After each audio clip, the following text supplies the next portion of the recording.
from the Zenith here in Paris, as I am joined by Fnatic's Yellow Star once again. Always a pleasure to talk to you, Yellow Star. I want to start by asking you about your overall impressions of the tournament for you with your team, Fnatic. What did you identify as the main issues here? After winning the the spring split, I mean, we were quite confident in our performance, but you know, we tried to practice as much as we could, and it was really not easy to find good streams to play against because it's the off season, so most of the team are taking breaks or something, and even though we would prefer to have an analyst or to have more strategies and have better picks, and it have been a main problem for us. All right, that's behind you, of course. You can look forward to the summer split. It's going to be great. Now let's put our attention to this game, OMG versus SKT in the final. SKT is up 2 games. What do you think OMG can adjust in their strategy to grab back in their favor? So in the first game, OMG had the best pick they could have. And I believe that in the second game, they've tried everything. But in the mid lane, they fought so much, and they saw that they were losing little by little. And after the pressure was done, SKT had all the jungle control. It was really hard. We've played against SKT, and they're really good at it. When you do one mistake, they are going to punish you, and there is no way you can come back. Okay, well, we will see what OMG can bring to the table in that Game 3. Final question. We're, of course, in your hometown here in Paris for this event, and the crowd has just been absolutely amazing. What is it that makes the fans here, the French fans, so OP? Well, they are just the best. I mean, they are really passionate, and they cheer for us mainly, I know, because I noticed, but because we're 2 Frenches, so we play at home. But mainly when there is any big plays or any good action, they just cheer for it because they just love the game. And this is what makes the community really great. Yeah, absolutely. You couldn't have said it better.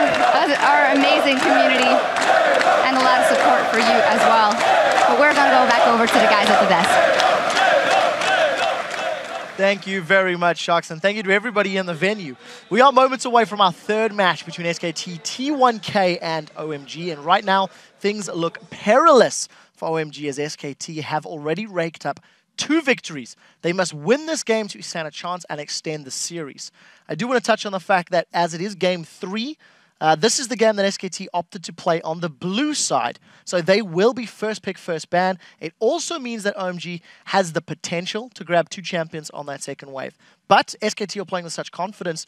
Talk to me about their playstyle and some of the pick ban options, Crepo. Yeah, I wonder if they pick blue side to just maybe go for a stronger bot lane here and just win the lane. Because they've been swapping away from bot usually and have the scaling top laner and just go away from that. As well as, is OMG going to go for the swap on purple side? A lot of these teams have been going for a lane swap. Or is OMG going to say, well, we're good at fighting, we'll just brawl you 2v2, meet you in the bot lane, meet you in the top lane, go for this like early game composition again, and just maybe if they ban the Kha'Zix, find something that can brawl better in the jungle 1v1. Because every time Pomelo and Bengi met so far, Bengi got on the better end. Even at one point, he was level 6 against a level 4 Pantheon and killed him. And that just killed the entire momentum OMG could have in the early game. I think it's hugely problematic here that Pomelo has been unable to pick Lee Sin, isn't feeling confident with that champion in these matches because he would be able to match some of the early game pressure put down by Bengi. But they banned it. OMG banned it in Game 1, didn't pick it in Game 2, and that makes me a little bit worried. I think if I was OMG going into this match, as strange as it sounds, I'd start banning out AD carries. Force Piglet onto something that's not Twitch, maybe that's not Lucian or that's not Vayne. Or that's not Vayne. And see if you can... That's the free ban. See if you can get him onto something that isn't as good in this current meta like Sivir, or is a little more immobile and takes some time to scale like Kog'Maw, because you're not really going to ban out anybody else here. And you need to be able to slow him down. He has been over the last few months performing. But I talked about this going in. You can't let them have the pick compositions. You let them get TF Twitch, which is exactly the composition that they were most successful with in Korea. The mind boggles. Well, we'll have to see what they decide to do. On the other side of Piglet, of course, is Sun. He has been playing very well against Cloud9 in particular. He stepped up extremely. He went 14-1-11 in their semi-final series. He's currently 9-6-6 out of the 2 previous games. Fisho, what does Sun need to do in order to shut down Piglet or at least compete with him? Well, first of all, he needs to get in a lane against him, in a 2v2 lane. Not a lane swap here. OMG honestly should just try and go for the 2v2 if they can. Try and win the bot lane, him and Alan together. Try and shut down Piglet this way, get a lead for OMG, and then try and transition this into the mid game, and hopefully just keep Piglet down. If they do decide to go with all the AD carry bans, and Piglet is on Cockmore, for instance, it's going to take him time to build up. Shut him down early. You have a lot of time now where your AD carry is a lot stronger, and that's what OMG can use to win, because we've now seen 2 games. One of them was a very early game comp. Didn't do anything for them. Yes, they got some kills, but never really got ahead of SKT. And now, when SKT had the strong early game pick comp, there was just nothing OMG could do. They honestly need to try something completely different. If it is banning 3 AD carries, and let's try and go against Piglet in 2v2, let it be. Closing thoughts from Freak? Yeah, I agree with you that I think if OMG finds 2v2 lanes, it works a lot better for them. You know, this game we had Lucian versus Twitch, but it was only after the lane swap, after these guys got some levels. Levels 1 through 3, Lucian will destroy Twitch, but he didn't get that matchup, of course, right?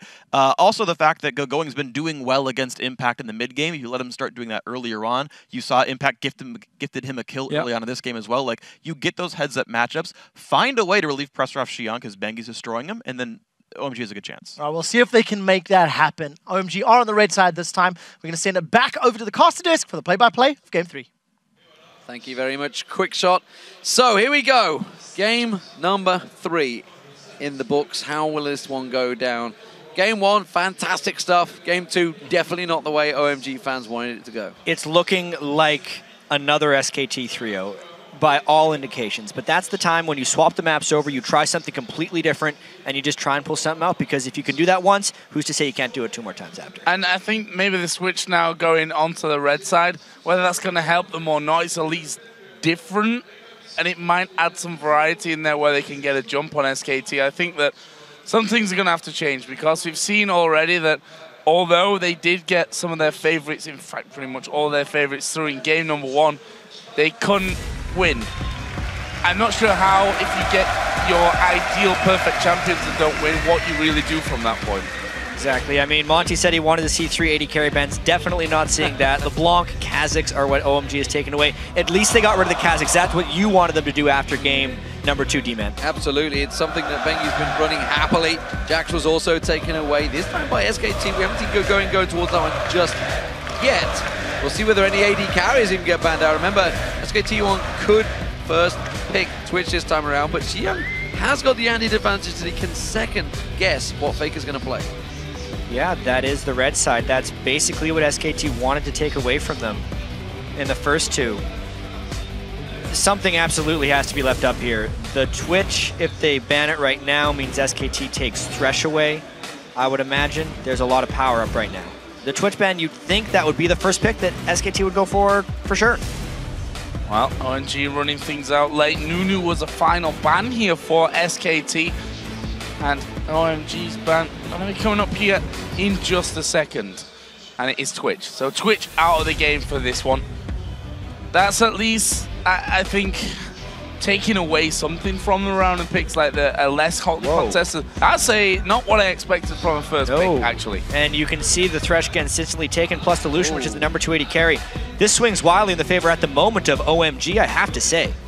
Yeah, that is not the setup we expected. We saw how heavily OMG favored that Thresh pick. Not going to be a high Riddinger, guys.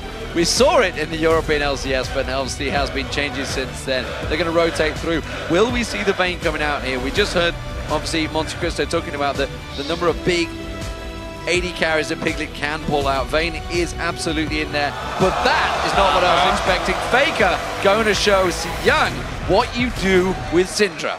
It was very interesting how Syndra was left completely unbanned, and then OMG would have had to give up the Lucian or the Thresh in order to get their own hands on it. It's a bit of a strategy loss there for OMG, but they can try the exact same matchup that SKT did to them. It did go in the favor of Shiyung Syndra when they played that out, but that was more the rest of the team helping him out. Still, I'm a bit perplexed by Shyvana as the first pick. Like, Me too. If you wanted to take the Syndra, like, first pick it in that position, especially since he plays Trundle. If Going would have played that Shyvana, then he could have just picked the Trundle. Either way, moving on from that one, because it's OMG here on the pick, looking at a possible Orianna Elise for this round. Yeah, I mean, so far they've just picked their own positions, SK Telecom. They are that confident, it seems. Mundo being hovered over right now. It's actually Champion Impact's played a hell of a lot over in Champions. And it is going to get locked in, it seems, along with Orianna. So a similar matchup, a mirror match of Game 1 in the mid lane. Yeah, the Mundo was a 6-0 record in the regular season for OMG, but that was also early on in the season before the nerfs to the Perseverance Mastery. Not nearly as good now. SKT having some fun with these last few picks. They have played actually a lot of support Zyra when they've been down on those things, but Zyra versus Thresh is a hook and you're dead. The Leona seems like the pick we would expect to follow up on Syndra initiations. With an AD carry. Yeah. Will it be Zyra? The good old bottom lane once again for SK Telecom. They have the skins. It's 3 out of 5 so far. There it is. Yeah, there it is, locked in. Wow, so they are definitely going with that Zyra. It's kind of been Pumandu returning to what he was comfortable with when they were the best in the world. It's not something other people have been playing much support on. I know Crepo was talking about why he doesn't like the Zyra pick into a Thresh is because when you do get hit by that one death sentence, you're probably dead. And it's a no, you cannot make a mistake in that lane, especially with Vayne. Especially with Elise as well. I mean, that's a double skill shot dodge you have to make there when Pomelo comes out of the jungle, which often he has. But how do we see this mid lane? This was our featured matchup at the start. It went fairly even between the two. I think it's safe to say Syndra obviously was a big place for C Young, but they both know exactly what they're going up against here. I really feel like it's going to be heavy jungle camping once again. If Pomelo can stay ahead of Bengi, or at least break even, then we might get to see a progression into the late game. Looking at how they have the Mundo, the Orianna, they actually scale a little bit better than SKT here, assuming they can keep Piglet under wraps because of a difficult laning phase. That's not how SKT plays, though. They don't play with the laning phase when it doesn't benefit them. I do actually think, though, considering they lost the first 2 games, got heavily outpicked banned in Game 2, coming into Game 3, OMG's done an admirable job in Champ Select. Well, as we head into Game 3, let us know who you think will take this match. Tweet your answers using the hashtag SKTWin or hashtag OMGWin to @LOL Esports and to let us know your predictions. We'll be checking them shortly. It's going to be about 90% SKT, I'm quite sure. I mean, it's been steadily rising around the 80% Freak mark. is desperately tweeting right now. Yeah, please, more guys. OMG, please. He does have a lot of followers, so. He does have a lot of followers. He could try and swing that vote. We'll see. Not quite sure they're all convinced, though. These games have been completely in the side of SKT. Game 1 was close. It was the best fight we saw OMG put up. But Game 2, coming back from that one, takes some strong-willed players.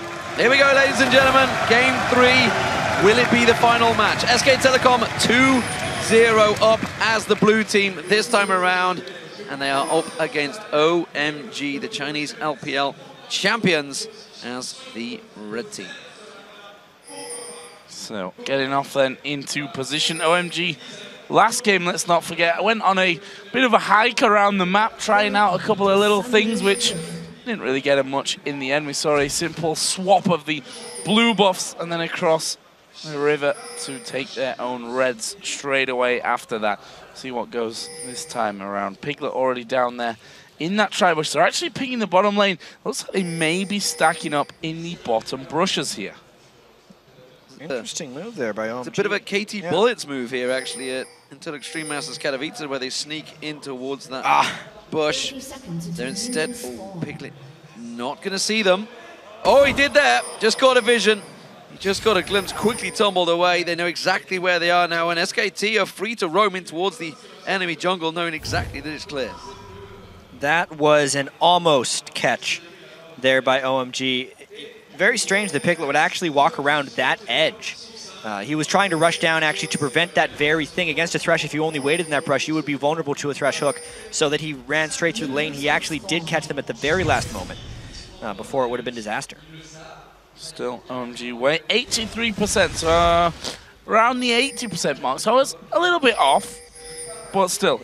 Most of you guys believing that SKT are going to be taking this one. It's kind of hard to argue after game 2 with that kind of percentage vote as well. Right now, though, OMG are moving to the enemy red, and it's a very edgy movement to the enemy red. On the other side of the map, though, SKT, of course, are already in position to level out the buff score. Yeah, that's going to be a red buff for both junglers. Pomelo, of course, there. Tribush ward will give vision, but it is going to be standard meta matchup, or more to the point, what used to be the standard meta matchup, or what everybody at home plays, let's put it that way. Going's a little bit late to top lane, but that's worth it because Sun and Allen with Thresh and Lucian should by all means be able to win this lane down bottom. Pretty sure Xiong just missed the bush there actually with that ward towards the river. I'm not sure if it's quite stealth into that bush, but we saw the first little exchange between them. We'll see whether Bengi decides to focus on Xiong again once he comes out of this top half of the jungle. He's trying to take everything away from that half of the jungle. Down in the bottom, Allen already taken a bit of a beating. So Mob are going to get in there for the play, and look at the damage there on towards Allen. He's going to be forced out of lane once again, down to less than half here. We already saw that the Ignite was used by Mandu. And that could have a big impact on this game if SKT decides to stay aggressive in that lane. Elise did just walk all the way around the backside. The flashes are up. They'd have to land the stun and hook perfectly. Well, there's the spider coming out. Which way is he going to throw the cocoon? Teleport's coming in here. They've got to be careful. They managed to land the Death Sentence on Mandu. Impact has joined the party. Allen's so low. He goes down first blood, and that was a terrible, terrible engage by OMG. Well, that's the thing. When Going burned his teleport to get that 1v1 in the top lane, once they went in, they were all in or dead, and they got the dead one. They probably would have had one person fall down anyway. I don't know where I'm going with that one, because they were screwed as soon as that teleport came in behind him.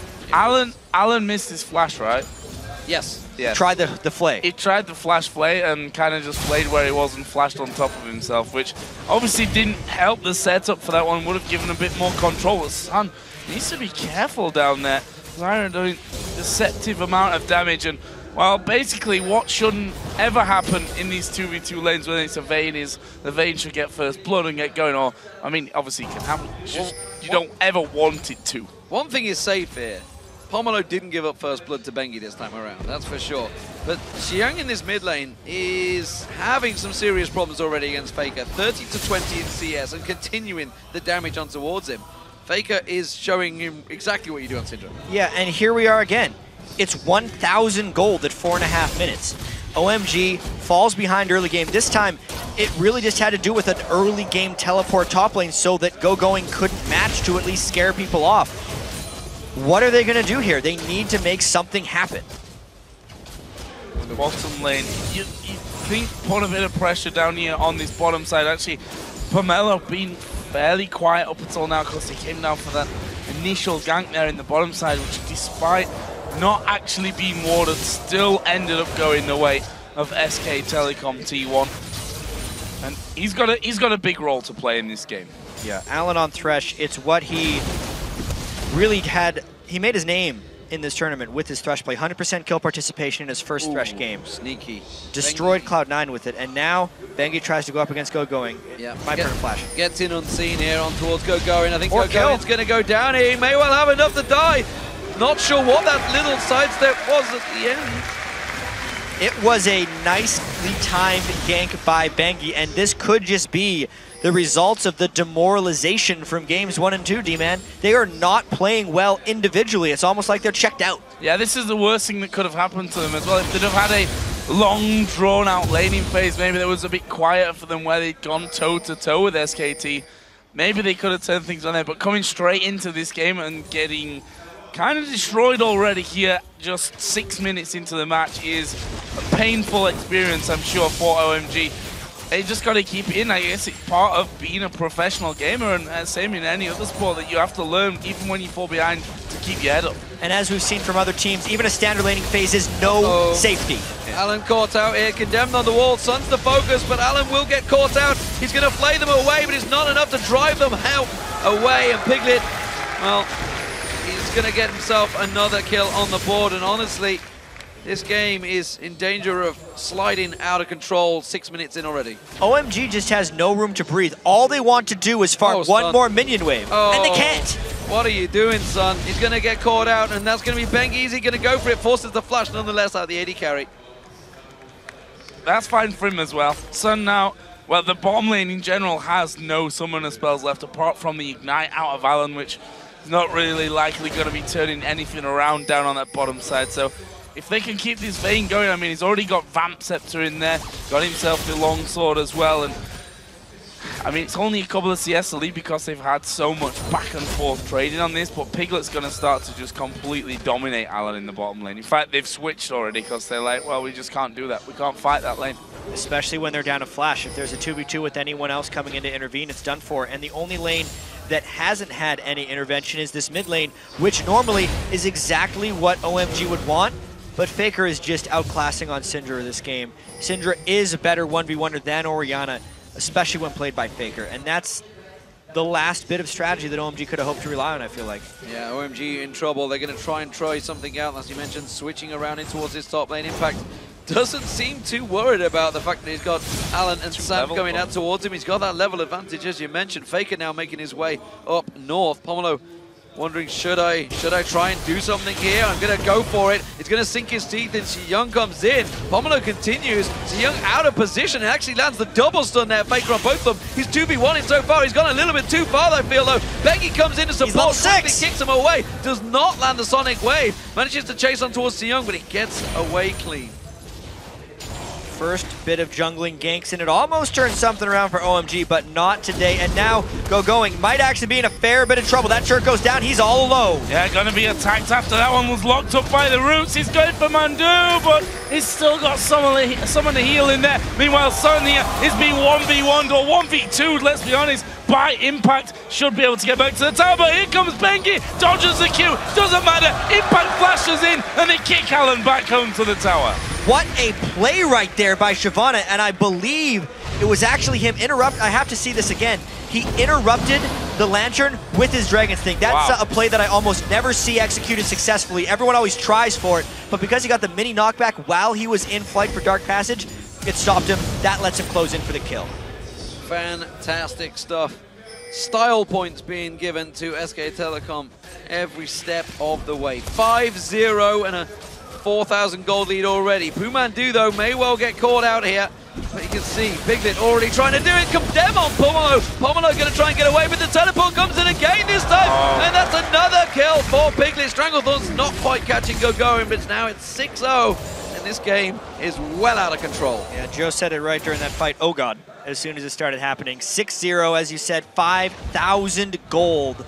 Blade of the Ruined King at 9 minutes and 40 seconds for Piglet. There's not even a phage on Sun right now. Mid lane, CS advantage, jungle, more pressure added. Top lane teleports being really impactful for Impact. This is the best of the three. It is SKT finding everything that OMG wanted to do and taking it directly away from them.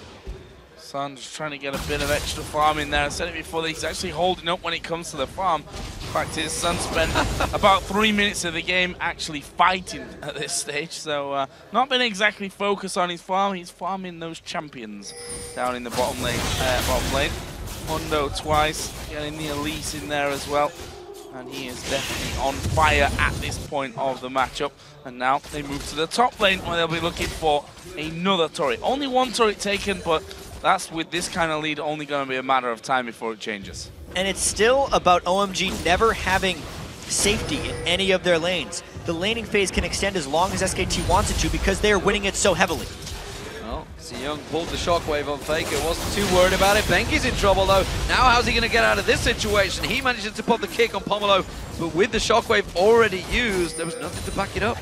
Lane pressure through and through. That's turret number 2. These lanes have been won so hard they're not even trading back turrets. This could actually be a complete shutout if SKT continues to play it. Bengi was taken low there, coming back in, and we said it in that last game as well that we've seen a couple of players from SKT where they've maybe got a little bit too forward thinking, is what I'm going to call it, because I think that's a nicer word than anything else. But honestly, they are, what, we're 6-0 up in kills here. We've got a huge amount of goal difference, almost 6K. There's a stun going on to Xiang. Is Baker going to go all in on this one? Yes, he is. Is he going to pick up the kill? Ignite is ticking away. He flashes in. Pomelo might at least be able to pick up the first kill here for OMG. He won't. It's going that steals it in the end. Gotta say, that was still a nice move by Faker. He burned everything that Xiang had. He gave 1 kill back to Mundo, which, there you go, was a bit of forward thinking. They don't need the perfect game, but they do need to win this one. They're still on their way to a 3-0. Yeah, it's not going to be the perfect game. That's what they needed. Don't want to get humiliated, although some would argue that the way this is going, it may well happen. Nevertheless, SK Telecom, as you mentioned, forward thinking, catching out Pomelo this time around, in towards him. He's going to go down. That's an easy kill for SK Telecom. And they may well be thinking of that trip back home to Korea right now, because this game is in the bag. Yeah, just to go into detail a little bit about some of the things that SKT have done here is even from the very level 1 movement, as soon as they knew that the teleport was down on Go-Doing, they knew how to punish it. And Alan here having to flash away everything thrown out by Mondu while the rest of his team were actually finishing off that dragon. Faker in the meanwhile pushing straight up this mid lane. Nothing that Xiang can really do to hold on to him now in terms of damage. Again, we saw it from Xiang in other games about how controlling a good Syndra play can mean, quite frankly, how much damage she has by the end as well. How long a range he's got. Exactly. The stun is just heat-seeking, it seems, when from a good player and gets you from anywhere. And just looking at this series from a whole, just how demoralizing was that game 1 really, looking back? Because OMG did look so good, but they were gifted everything they wanted in that one. It was a bit of a gamut by SKT to say, all right, and I'm willing to say it based on the results of these last 2 games, they were giving OMG what they wanted in that one, just so they could guarantee a 3-0 if they won. If they lost that game, all right, then they knew exactly what their best shot is, and they can adjust from there, because SKT is great at adjusting mid-best of 5s. They're so experienced with that, they look at the things OMG is doing, and OMG clearly can't adapt that since they had their best thing right off the bat. Well, one team has played a lot of best of 5s. It is SK Telecom, that's for sure. They've been in the highest of pressure situations as we have a glitch in the matrix there. Yeah, skipping out of 5-second delay right there, unfortunately. Everything is fine, do not worry. Oh, good. Actually, down in the bottom, there's a fight going on, but we're not seeing it. No, they're both dead. Well, it was 2 more kills for SKT. We will get that replay for you shortly. Fight in the top lane, though. And Alan's going down. Piglet going to go on the rampage from that one. The kills are coming so quick. We're missing them, and frankly, we're not missing much because they are just flying down right now. 3 kills for SK Telecom there, 11-1 already, and already it's a 9,000 gold advantage. Make that a 10,000 gold advantage. Just going, gone. 12 kills to 1. SKT has taken it all the way home at this point. Rounded the bases. They're only 15 minutes in, and a 10,000 gold lead. So at Worlds, it was a 12-minute inhibitor. We saw that clip earlier on with Monty at the telestrator. While this has not had the intricacy of that specific move they pulled off, it's had a lot more in a way. I mean, we're 15 minutes in, it's 12-1 in kills. This is even more one-sided. And I think there's multiple things at work here. It's not just SK Telecom playing amazingly, it's OMG being on tilt. Yeah. They have made many individual mistakes from the very early game. Just Alan missing his flash flag, hooking him a plant. I mean, I guess there was nothing you could do about that one. But they're not seeing things coming. They're teleporting into the wrong situations. And when you're down at this point after you've made a few mistakes and already lost 2 games, who can really blame them? These are all incredibly young guys. And there's so much pressure on them to perform, especially nationally. It's It's an unfortunate situation for them to be in. And the problem is, SK Telecom, you know, while everybody else was, and us included, oh, Bengi caught out hit, nope, safeguards away, he's going to get repelled on. The culling catching on towards him, it's just not enough damage coming through there. They will get the kill, but at what cost? Sun's going to get caught out. Faker pounces in and Impact gets himself the kill. And now Young's caught, pinned on the wall, condemned in there. Shockwave pulls Impact and Faker back to him, but Young's got nowhere to go. And Impact just simply burns his way through the opposition. They just keep on going. Impact and the stun from Faker. Double stun from Faker. Alan down to less than half HP. Piglet gets in there. Impact actually getting that one in the end. A 3-for-1. Bengi playing the blind monk, which is what he did. Went straight into the brush, came back out, baited them into pushing out, and SKT are going to get another inner turret. There's only the base left for OMG. 16 minutes 40 in. Destruction derby right here, 6 turrets as you mentioned, but what I was about to say is the fact that SKT did not fear Alan on Thresh. Not in the slightest. The main reason being that he hasn't been able to be aggressive on it. SKT have been shoving him down. Every time they let him on Thresh, they've gone full-on aggression, whereas OMG work their best when they are being the aggressive ones, and simply put, they just don't get a chance to be against SK Telecom. Wow. Okay. Yeah. Report for feeding. That was just a ridiculous move by SKT right there. Look at how many of them there are. OMG has nothing left. They're trying desperately to make plays. Big smiles on Gogoin's face. I think he's already realized the goose is cooked. And Boomandu, he's going to get pulled on. Can he have enough damage? Nope, he's going to get bounced. And actually, OMG getting away from what I thought was going to be another, come on guys, you come and get me if you like, but in the end wasn't. We've got Impact on the bottom inhibitor turret. The other 4 from SKT here are on the middle inhibitor turret. Call it what you want, this game is pretty much over. We're not quite 20 minutes into it just yet, but SKT, they're smooth as butter. They can't even surrender right now, but, you know, honestly, they may as well put their hands up, because as it stands, the first inhibitor's going to go down. Oh, not quite, though. 18 minutes into this game, it is domination at its finest, and honestly, you could compare this game straight to Royal's third game in the World Finals in Season 3, because SK Telecom are just showing their dominance right now. Exactly. There's actually not too much to analyze about this game in particular, because it all comes down to the series in a whole, and you did bring it up earlier, but the fear that they can instill in their opponents. They literally let OMG hit them with their best shot, and once they beat that, OMG, they lost it. Teams have never, especially in OMG's history as a team, given them their best things and had them lose with it. That was the first competitive loss of Young's career. He doesn't know what to do with that. Going had only ever lost twice on Renekton. Now it's 3 times. And once that happened, and an even more demoralizing game 2, with SKT just kind of showing off their TF Twitch play, what is left to go? You can have all the analysts in the world right there, but when you know what your best thing is, and you actually get it to try and jump ahead in the in a best-of-5 series, and it breaks apart, you don't expect a game 3 like this, but it's not too far gone. Now SKT pushing in. You have to feel close to the victory. Inhibitor going down, and there's a stun on towards Young. Here comes the dragon right into the middle of the team. Oh, Bengi kicks him out. Oh, Shockwave goes down as well, but this should be a one-way destruction. Going got his ultimate running, but Piglet is hammering down. Another great stun by Faker. Sam's not going to get away. He is dead. Pomelo is dead, and that is a whitewash for SKT. They could win this before 20 minutes.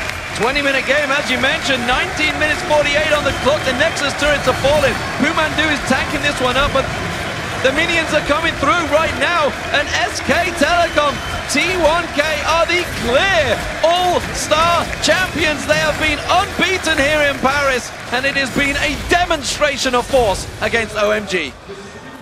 They might actually fall away from this one, but this one is all but sealed. Going, trying to teleport in and get something done. They're just toying with their opponents right now, I feel. I think they're pretty sure they could have finished that. They all want to get a kill on Faker. It's not going to happen. Who wouldn't want to get another kill on Faker? Or Piglet, for that matter. With the way they performed so far at this All-Star Invitational, completely sweeping the event.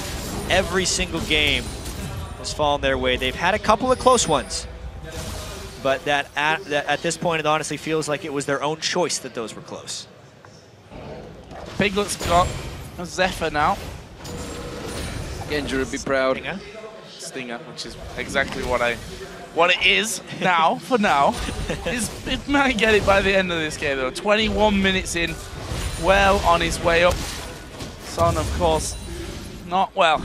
It's really hard to just say anything about where they are right now in this game because it's over at this point and it's been over for quite a long time. And you know, as commentators, it's our job to keep everyone's hopes up, but sometimes, guys, we just don't want to lie to you. You can't do the impossible sometimes, that's for sure. Piglet, who honestly has played immaculately this tournament. You know, he was very sensitive about, he's going to keep on chasing. A little bit too deep, buddy. Don't go too far. There's your first death of the game. And it is going to be to Chi Young. But I was about to say, you know, he was tearful back at OGN Champion Winter about his performance. Didn't feel he'd really put in his best. And you got to think, turning the corner really coming into this tournament, he's played brilliantly. Gonna keep going possibly on this one here. Impact actually teleporting in. That was from the bottom lane, by the way, where he was just pushing the inhibitor turret. SKT are going to go for the win here.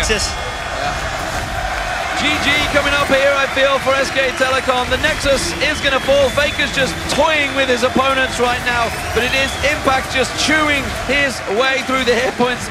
Faker, he's continuing to toy with his opponents off the side.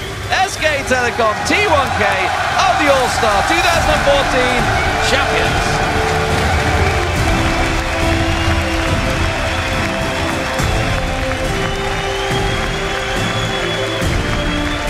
It was their most impressive 3-0 performance in a championship game they have had. We hear the crowd here. They were most definitely Fnatic fans at the start of the week, but they've been fantastic here to every team. And well, both of these teams enjoyed the applause and, to be honest, explosion of noise that we produce here for them today. And SKT, a deserved champion. OMG giving a good fight at the start, but you have to feel at the end it was just too much for them. Yeah, there was honestly nothing OMG could do in the last 2 games, in fairness. Still the support from the crowd, however. This crowd is an experience for all of these guys to play together with. We have to wonder from this point forward how SKT is going to do their next season in Korea.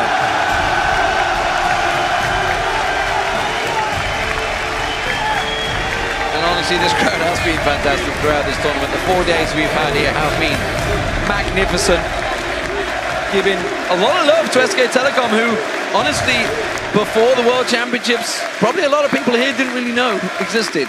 But they have put on a demonstration of League of Legends for everyone to enjoy. Yeah, ever since they came in there, Faker was known as the best mid laner, but they didn't know the rest of the team. And now they do. Absolutely brilliant, brilliant stuff. As we said before, much deserved. They looked at no point weak in this tournament, really. They had a couple of, I say a couple of tough games. Probably was only just 2. One of them they were playing with all their own skins. Fnatic had a bit of breathing room in that game. And of course, game 1 here in the final. Other than that, they've been pretty flawless. It has been a flawless tournament. They've gone 9-0. You know, they have came, saw, and conquered everybody that basically was the champions in their scene. OMG, LPL champions, Fnatic dominating Europe. Cloud9 could argue dominating North America as well for the last 2 seasons. And they've been swept aside. Taipei Assassins, of course, as well in there. Everybody swept aside, not even close, honestly. OMG have came the closest. They were in the finals, and it was a very close group game and game 1. But other than that, that's all you wrote for SKT. They have been fantastic, and you got to look, moving towards Champions Winter over in the OGN in Korea. This is going to give them a hell of a lot of confidence. And we'll see if they're able to carry that through when they get there and maybe make it back to Worlds where they can try and defend their title. They're well on their way to defending that title with all the circuit points they've already taken. No one's ever been able to do it. Maybe SKT could be the team. I want to know what the rest of the world takes back from this. You know, Cloud9 got the experience of playing against it, so did Fnatic. Specifically just the way that SKT stops the enemy team from farming. They completely have it in the bag from the start. The other team wants to do something. SKT knows what they want to do, and they prevent it from happening. and the picks, the diversity in the SK Telecom game. You see it here in all 3 games, different setups with different aims in the end of them. The Zillion comp obviously was promised to us a little bit, yesterday I think that interview came out, and they delivered with that one. Stronger in the early game, the point exactly where OMG are weakest. Brilliant. They knew exactly what to do. It's an incredibly difficult thing to play against when you can't farm your own lane. The chance for Riot there, I believe, coming out of the Parisian fans here. And they have been magnificent, this crowd. We mentioned it before, but everybody at home has also been commenting on it. And, you know, we were asked last year, if you were to have this in Europe, where would you want it? And after Lille, we just had to say France, because it was magnificent here. And they've proved once again that it is a really good place to hold an esports event, that's for sure. Yeah, I mean, there's no doubt about it. They've been here, fully packed arena for the last 4 days. Honestly think maybe you can double the size of the arena, you double the noise, and we get even crazier. And even the whole weekend, we got to keep in mind there were 2 things going on here: the All-Star Invitational and the All-Star Challenge. Yeah. The start of the days were ridiculously entertaining as well. The challenge has been fantastic, and you guys at home, I know you watched it. We were surprised at how good some of those games were. They were amazing. Obviously, Bjergsen going crazy in his game. We saw the Hexakill, which was absolutely bonkers, and of course the 10 and then the skill matches today. Fantastic tournament overall, but for now, we are going to send it down to the main stage to meet the All-Star Paris 2014 champions, SK Telecom T1K. Now I would like to officially welcome the League of Legends All-Stars Paris 2014 Invitational Champions, SK Telecom T1K.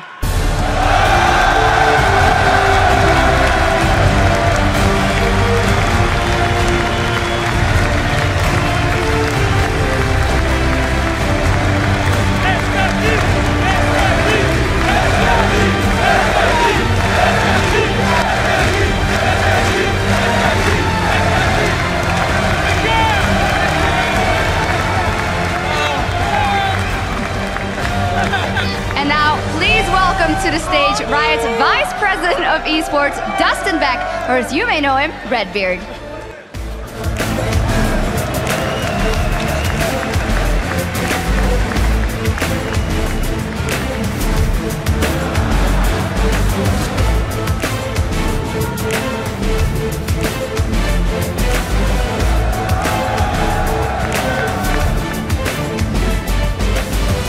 In just 1 second.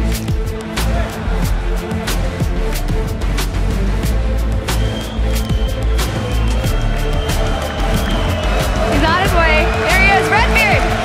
Yeah. Man. Guys, can we hear it one more time for these guys?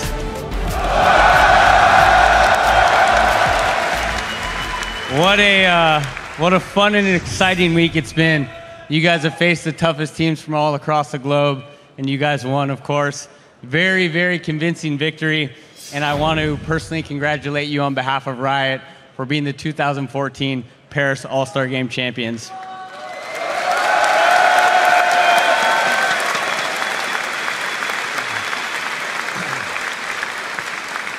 I want to take a second to thank the millions of fans who tuned in on television, online, all across the globe to watch this event. Yep. I want to thank the epic city of Paris, and of course, I think it goes without saying, I want to thank all you guys here today. You are some of the most awesome, wild, and crazy fans we've ever had.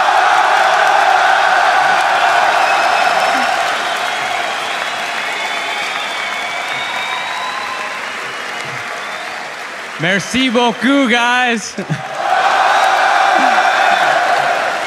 Best fans ever. Well, thank you, guys. Thank you, SKT1, and take it from there. Thank you very much, Dustin. And now, before we head back over to the guys at the desk, let's take a look back at SKT's journey to the top.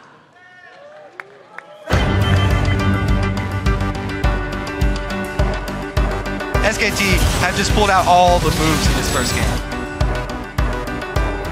Got the sign out, he wants to try and pop it down. Maybe enough,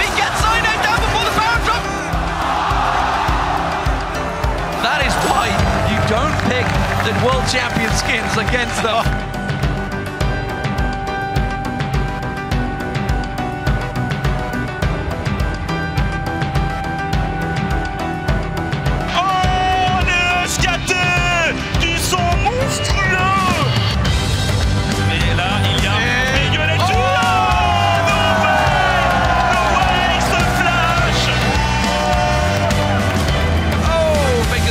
Another bunch of kills. That's a party, though. They finally got Faker down, but it took 3 of them. There was 4 of them, actually.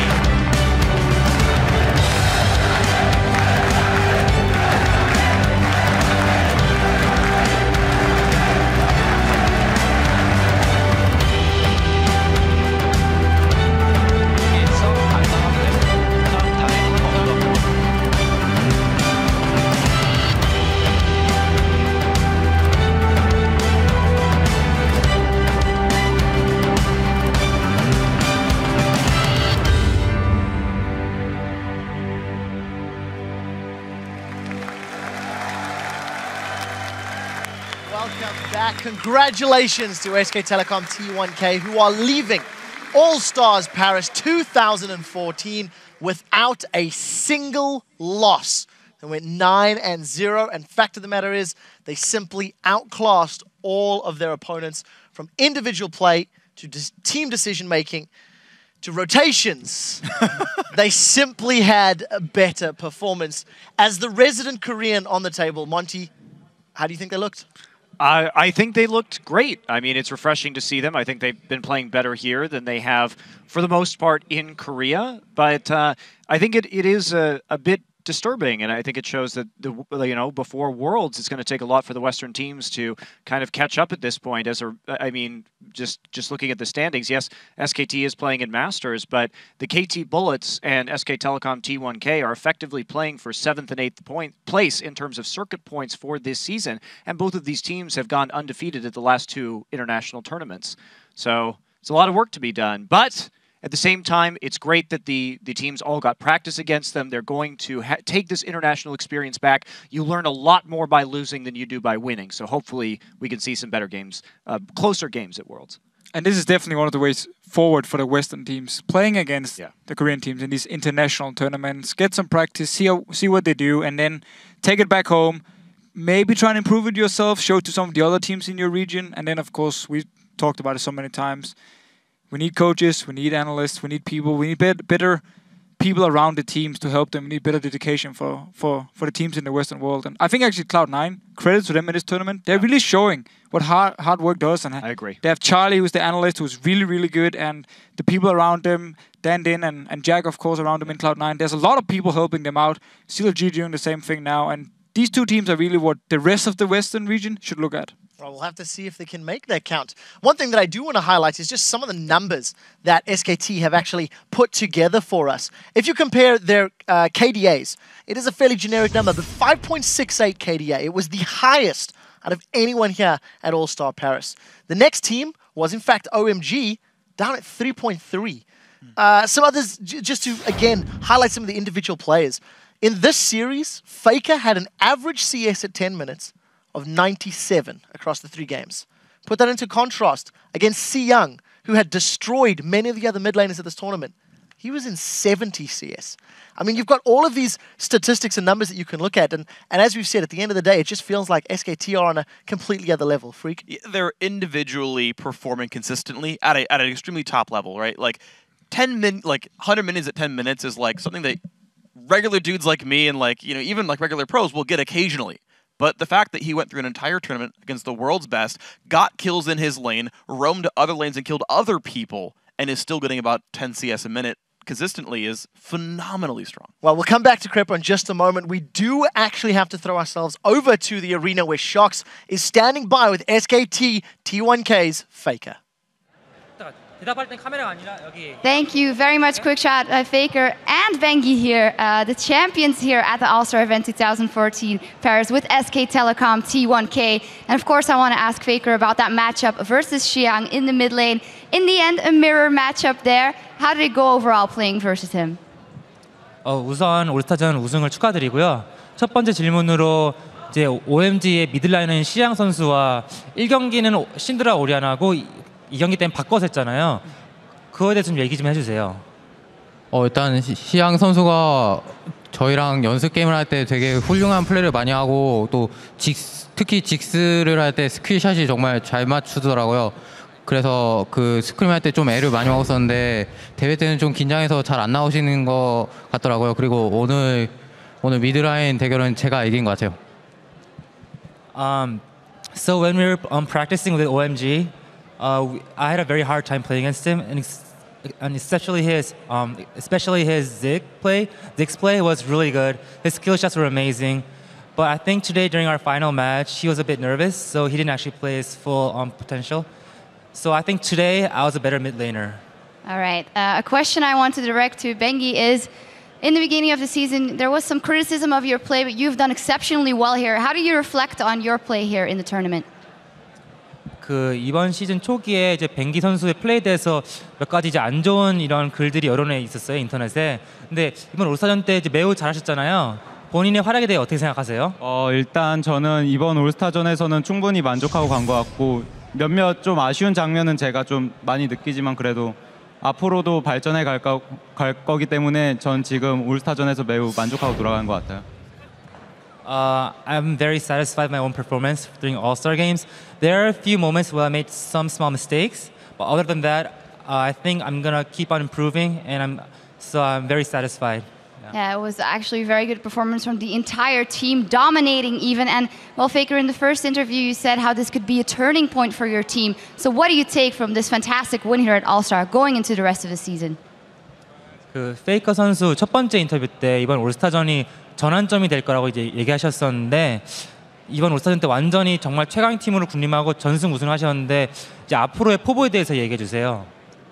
네, 제가 일단 목표로 말했던 이번 올스타전의 전환점으로 만드는 거는 거의 성공한 것 같고요. 이번 일을 계기로 한국에 돌아가서도 한국 여러 대회 그리고 시즌3 롤드컵까지 승승장구하면서 이번에 올스타전에 보여줬던 것처럼 잘할 수 있게 노력하는 모습 보여드릴 테니까 많이 지켜봐 주세요.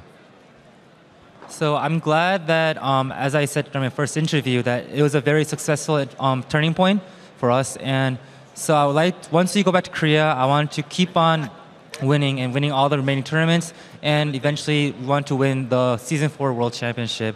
So please keep cheering for us, and we'll keep on trying to win the remaining games. All right.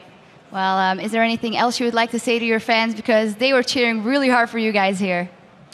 마지막으로 이제 오늘 열심히 응원해준 현지의 팬들과 이제 그 영상을 통해 봐주신 팬들한테 한마디 좀 해주세요. 일단 파리 팬분들에게 정말 고맙게 여기고 있어요. 파리 팬들이 정말 막 함성이 엄청 크고 호응도 엄청 잘해주셔서 막 제 게임하는데 막 희열이 그런 느낌이 계속 좀 단어 선택이 안 좋을지 모르겠는데 그런 느낌이 들어요. 그래서 파리 팬분들에게 항상 감사하게 생각하고 그리고 현지 팬분들에게도 항상 응원해주신 분들이 있어요. 계속 저희가 지금 부진한 모습 보여주고 있지만 앞으로 계속 열심히 할 거고 올라갈 거기 때문에 좋게 봐주셨으면 좋겠습니다. First, I want to thank all the French fans and all the fans who came here today to cheer for us. I could even feel like the vibration of the stage even when I was playing, and it was really such a good moment for me. And I would like to also thank all the fans who are over the world. And even though we were doing poorly during spring season, we're going to keep trying to regain our strength as the Season 3 World Champions. And yeah, so please keep cheering for us. We're getting up there. All right, well, thank you very much. And they are cheering for you already. Congratulations once again. And now we're going to head back over to the analyst desk to wrap up our coverage of All-Star Paris 2014. Thank you very much, Sharks. And we were talking very briefly about SKT, and let's just get some closing thoughts to wrap up the tournament. We've looked at some of the regions, we've highlighted some of the weaknesses and some of the areas that the rest of the world has to improve upon. OMG showed individually they have it in them to swing with one of Korea's best. Yeah. Unfortunately, there's a little further. Krepa, some thoughts? Yeah, I just want to show that SKT is so good at playing the late game because they understand the map so well, but they can also close out the game. The last game at 20 minutes, they were 20,000 gold ahead or more. So they had more than 1,000 gold coming in above their opponents every minute. That just shows, okay, it's not a fair assessment because OMG was pretty much broken mentally already, but just shows how brutal and how much they can exploit in the game of League. And the thing, too, is OMG did play pretty well over the course of this tournament, especially, I mean, these are mechanically very good players, and they are excellent in terms of team fighting. And if they can learn, I think, more about the strategic play on the map going down the road, this is a region that is going to be incredibly dangerous at an international level, even more so than they already are. Definitely food for thought, I feel, for the rest of the regions and the rest of the world. We mustn't forget that as it was the final day of games, the challenge teams also wrapped themselves up. So Fire and Ice took to the Rift in their showdowns, 1v1 and 2v2. And you can actually see Team Ice being awarded their all-star trophies earlier today. We caught these off stage. It was a lot of fun to watch these pros from multiple regions coming together and playing on those teams. And I do just want to give a quick shout out to how much fun the All-Star Challenge really was. I underestimated how much it was going to deliver. Yeah, there were some great games there, and I just want to apologize to everybody that ended up tweeting at me because I didn't choose Froggen, I didn't choose Mad Life, I didn't. Dare you? Yeah, I didn't choose all three of them at once for MVP, so I'm terribly sorry. No, nobody tweeted me that I should have taken Double Lift, so that was fine. Nobody but Monty, right? Yeah, had to delete that one. It was a lot of fun. I'm actually quite happy you bring that up because we've been tracking what you guys have been picking and choosing over the course of the week. So let's take a look how you fared in the prediction game, because we do have the final standings to see who put Zillion's heightened learning to the best usage here on the analyst desk.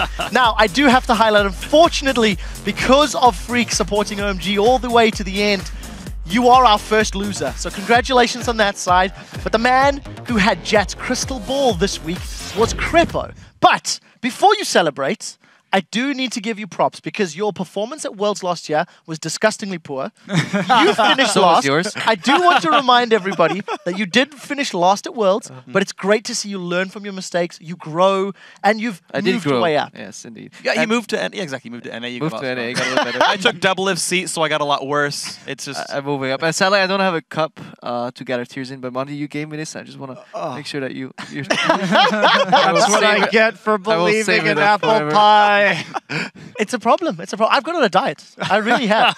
I do want to remind everybody, because it has been somewhat of a Crepo-themed day, that you can send your congratulations to Crepo by tweeting to him at ScumbagCrepo. Also remember, he did pick Cool as the challenge MVP. OMG, screw you. See? So I said OMG was going to win. You did. They won something. They won in the challenge. All I was going for. Guys, it has been a pleasure. But as a reminder, we will be bringing you more League of Legends action as the European and North American League Championship Series begin their summer splits after a brand new preview show on May the 20th. Both regions will kick off with a super week of games. In Europe, we'll begin with a El Clasico match between Fnatic and SK Gaming, who finished first and second in the last split. Yeah, North America will bring their own super week on Friday.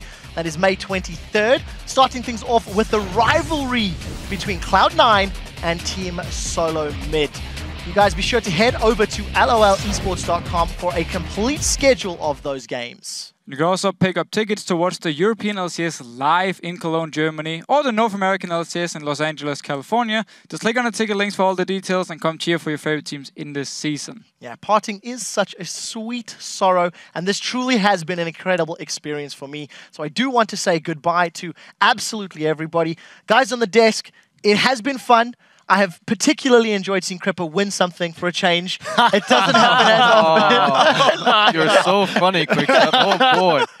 And I would like to wish you the best of luck in the summer split and safe travels back to Korea, to Monty, of course. Thank you guys so much. It has been, as we said, a pleasure for everybody watching. I want to give a special thanks to our analysts once more. Their expert knowledge throughout the week has been great. So goodbye to Christopher, Monty Cristo Michaels, Mitch, Crepo, Forcepulse, myself, Deficio, Freak, Jat, Kobe, D-Man, Shocks. The entire live broadcast crew wishes you all great thanks. Thank you for tuning in. Thank you for watching All-Star Paris 2014. We'll see you again soon.